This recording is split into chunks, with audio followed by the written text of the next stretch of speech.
Now that we got the caliper all taken off and the anti-sway bar mount and tie rod, we're going to move on to the spindle and all the ball joints right now, get all those dismantled. All right, now we're going to be taking off the axle nut. After the axle nut's removed, go to the lower ball joint, then the upper ball joint.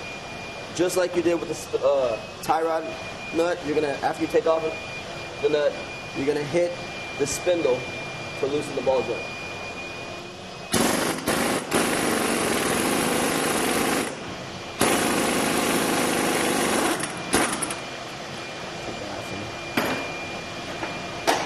You have to use a hammer.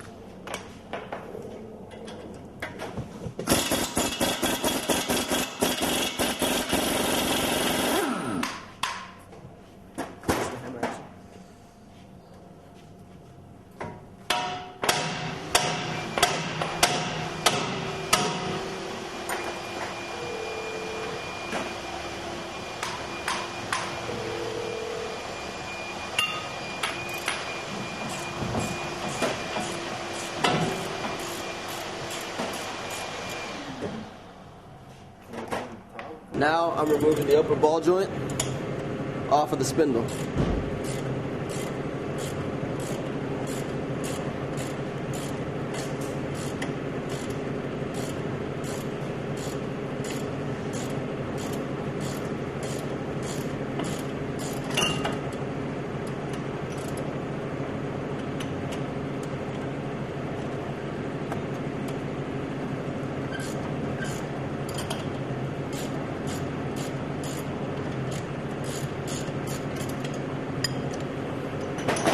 At this point, it's good to have a helping hand to hold the spindle and the rotor away.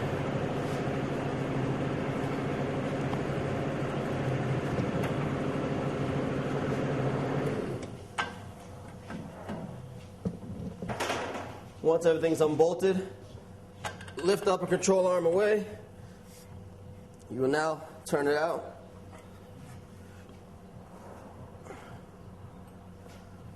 Slightly tap the axle nut just to free it from the spindle.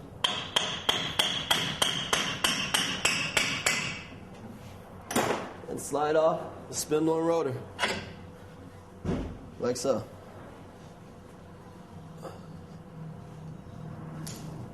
I just showed you how to remove the lower ball joint, upper ball joint, axle nut, and remove the whole spindle and rotor assembly.